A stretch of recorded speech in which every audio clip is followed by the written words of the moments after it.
L'OTAN compte 29 pays membres. 22 d'entre eux sont membres de l'Union européenne, mais par exemple les États-Unis, la Turquie ou le Canada n'appartiennent pas à l'Union européenne. 22 des 28 États membres de l'Union européenne sont membres de l'OTAN.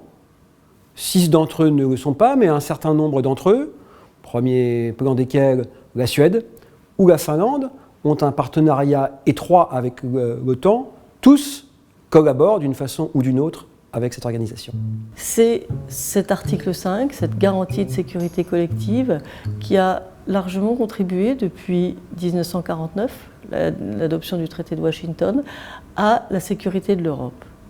Par ailleurs, l'OTAN contribue aussi à sécuriser des zones en dehors de l'espace euro-atlantique en renforçant un certain nombre de pays. C'est ainsi qu'elle a aujourd'hui une mission en Afghanistan. De façon complémentaire à ce qui est fait à l'OTAN, nous avons maintenant un article du traité de Lisbonne, qui est une clause d'assistance mutuelle, qui nous permet de pouvoir venir en aide à un pays de l'Union européenne qui ne serait par exemple pas un pays membre de l'OTAN et où nous devrions pouvoir intervenir si jamais ce pays était attaqué.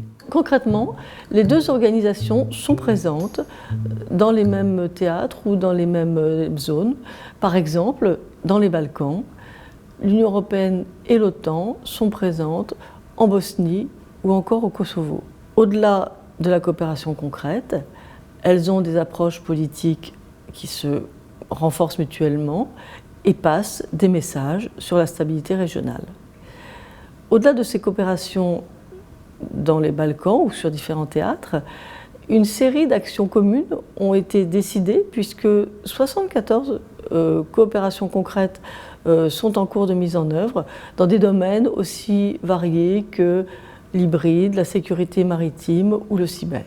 Nous avons mis en place une série d'opérations et de missions militaires. Il y a aujourd'hui 6 missions militaires, 11 missions civiles qui nous permettent d'aider les pays européens où nos intérêts sont menacés à rétablir la sécurité et à faire en sorte que ces pays retrouvent une vie normale. L'une des décisions emblématiques prises par l'Alliance Atlantique est celle qui a été adoptée à la suite de l'annexion illégale de la Crimée. L'Alliance Atlantique a décidé d'adapter sa posture de dissuasion et de défense pour mettre en place ce que l'on a appelé la présence avancée, qui est une présence défensive, dissuasive et rotationnelle, qui est déployée dans les 3 pays baltes et en Pologne.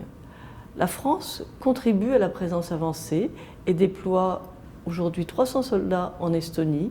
Ce geste conduit à montrer notre compréhension des intérêts de sécurité de nos alliés, et c'est dans le même esprit que l'Estonie contribue à l'opération Barkhane que la France conduit dans le Sahel. Nous avons développé récemment 2 initiatives majeures. La première, c'est le Fonds européen de défense qui doit nous permettre, au fond, de pouvoir combler un certain nombre de lacunes que nous avons en matière de moyens militaires et aussi de nous permettre de renforcer les projets collaboratifs entre Européens et en même temps de faire en sorte que nous puissions travailler en matière de recherche et de développement dans ce qu'on appelle les capacités clés. Nous avons, avec un certain nombre de partenaires européens, lancé des projets qui, de ce point de vue, je crois, sont particulièrement importants.